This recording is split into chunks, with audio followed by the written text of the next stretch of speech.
Hello বন্ধুরা, মুক্তি রান্নাঘরে সবাইকে স্বাগত। আজকে নিয়ে আমি চলে এসেছি শঙ্কর মাছটাকে আমি আলু দিয়ে রান্না করব। আমি প্রথমে মাছটাতে নুন আর হলুদ দিয়ে ভালোভাবে মেখে নিলাম।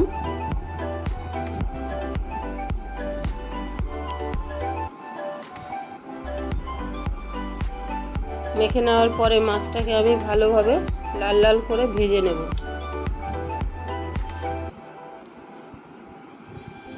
একটা পাশ ভাজা হয়ে গেলে অপর পাশটাকে আমি এইভাবে ভেজে নেব।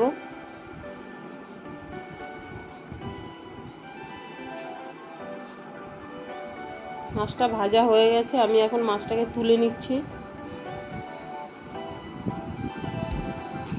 এখন একই তেলের ভিতরে আমি আলুটাকে ভেজে নিচ্ছি।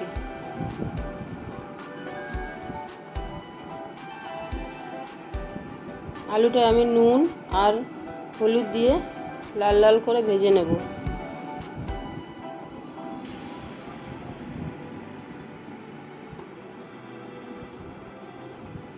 আলুটা ভাজা হয়ে গেছে, আলুটাকে এখন তুলে নিচ্ছি।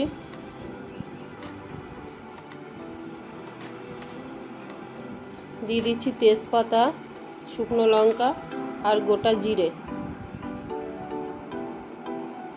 এখন দিয়ে দেব পেঁয়াজ বাটা।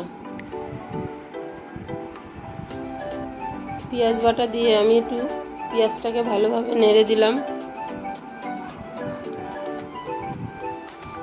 এখন আমি দিয়ে দেব আদা রসুন বাটা, লঙ্কা বাটা দিয়ে আবার ভালোভাবে একটু নেড়ে নেব।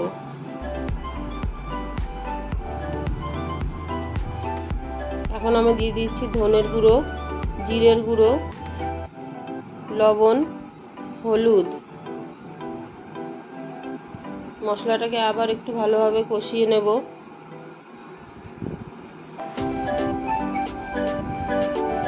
এখন আমি দিয়ে দিলাম টমেটো কুচি। টমেটো কুচি দেওয়ার পর আবার একটু মশলাটাকে কষিয়ে নিলাম। এখন দিয়ে দিচ্ছি ভেজে রাখা আলুটাকে। আলুটা দিয়ে আমি আবার আলুটাকে ভালোভাবে নেড়ে চেড়ে নিলাম।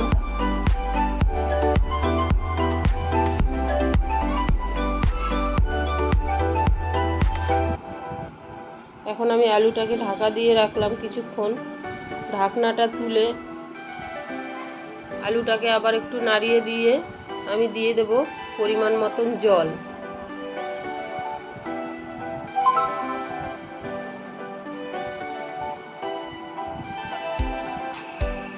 জল দেওয়ার পরে নেড়ে চেড়ে দিলাম।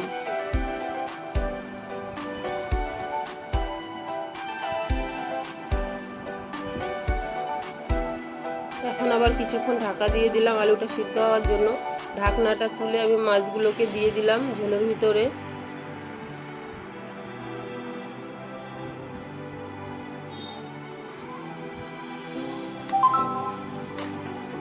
উপর থেকে গরম মশলাটাকে আমি ছড়িয়ে দিলাম। গরম মশলাটা ছড়িয়ে দেওয়ার পরে রান্নাটা রেডি হয়ে গেল। রান্নাটা যদি আপনাদের ভালো লাগে তাহলে বন্ধুদের মধ্যে শেয়ার করবেন। ভালো থাকবেন, সুস্থ থাকবেন।